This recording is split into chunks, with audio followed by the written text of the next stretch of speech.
lovely friend Niki Shirkman, and today she is going to be sharing with us a fun recipe. Where is this recipe from?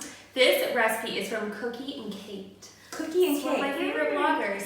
So she'll be walking us through it, but then I can also link this recipe below. When I think of Niki, one thing I think about is her wonderful baking.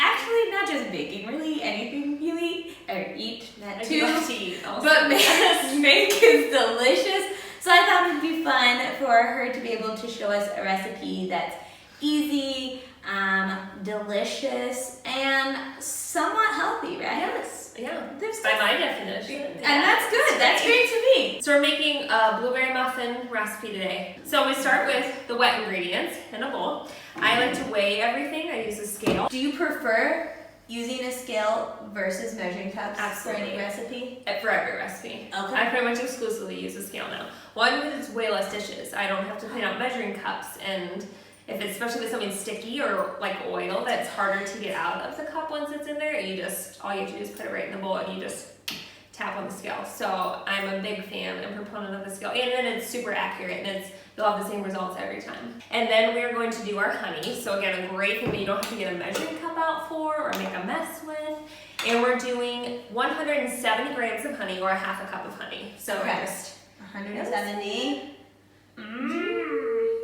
I also feel like I cook with honey so much more now than I ever did growing up. Part of it for sure. is I think living in Slovenia, there's honey everywhere. But I also think maybe it's just more common now in recipes. In recipes, yeah. than it used to be. I would agree with that. Okay.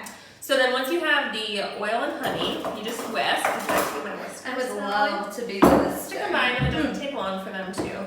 Almost brought my apron and then I didn't. Oh, I might have forgot. extras. I think maybe, do we need aprons? I think we might need aprons. We're cooking. We need Absolutely. Ooh, oh, this looks good. aprons. Okay. We have a denim. Oh, thank you. Yeah. Protect our Beautiful. my apron's already very dirty. I'm also pregnant, if that wasn't clear recording what was going on down there. Now Okay. we're going to add in eggs. 2 eggs. Okay.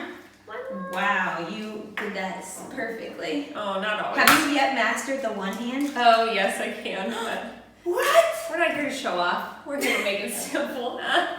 We're gonna look Okay, like average people. Whisk those in for us, Sal. Okay. Now we're going to do Greek yogurt. Really any kind of yogurt, but you don't want a real runny yogurt, something thicker. So for the yogurt, it'll be 1 cup or 245 grams of yogurt. What is one ingredient you would never cook with? Never cook with pickles. Does that count? Yes, absolutely. There's this place in Ljubljana that has delicious pizza rolls, but like half of their pizza rolls has pickles in them.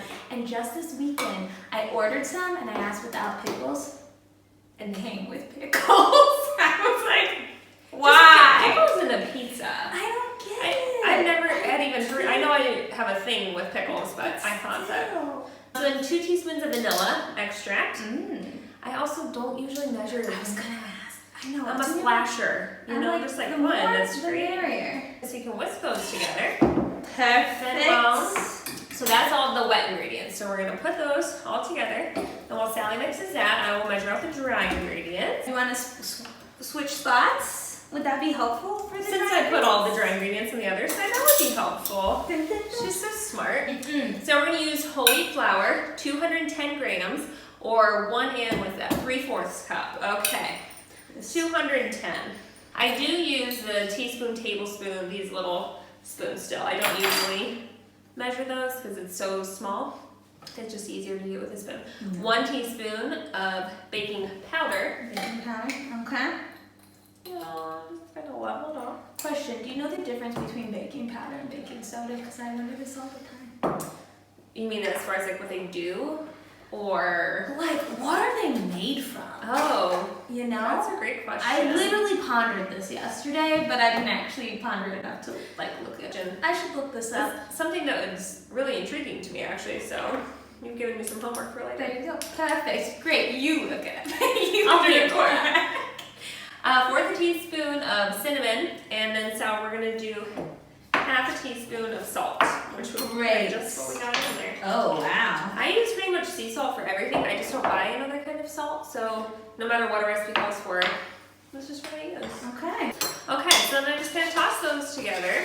Nice. And then, Sally, make sure that that's all mixed, right? Yep, it looks mixed to me, folks. Look at that. Now we're gonna mix the wet into the dry. Whoa! I feel like that's opposite of normal.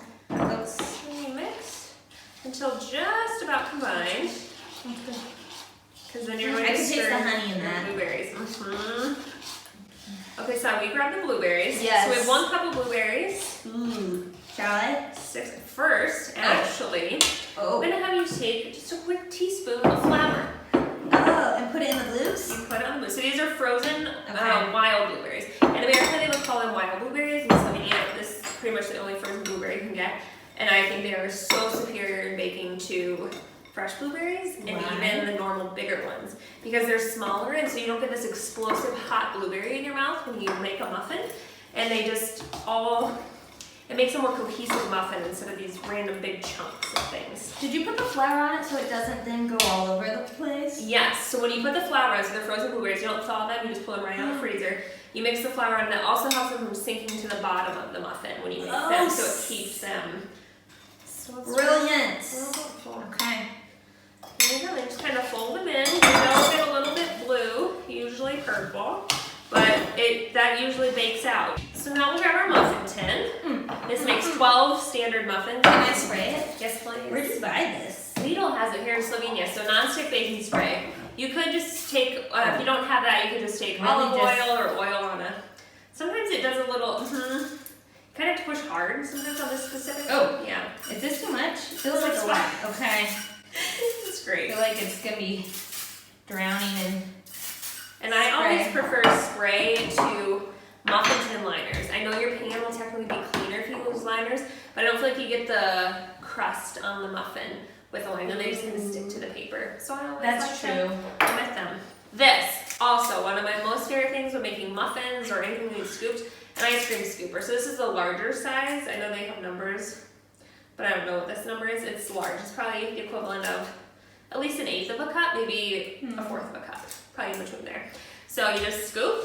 Scoopage. Okay, then one of my favorite baking Is that what this tricks. is for? Yes, bring that on over here. So turbinado sugar, sugar in the raw cane sugar. I feel like there are a lot of different names for this.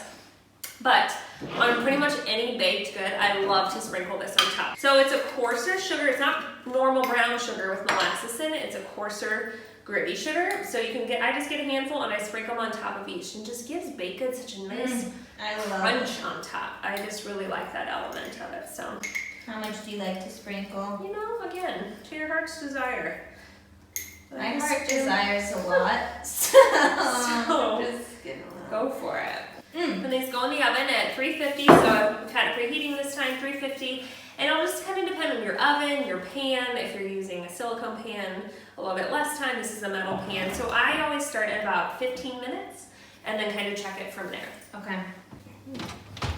Middle rack, 150 or 180 Celsius.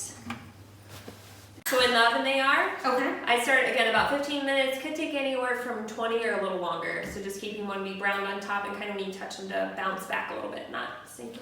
Perfect. I look forward to eating them once they're out. So again, I will place in a link below so you can try out the recipe and let us know what you think.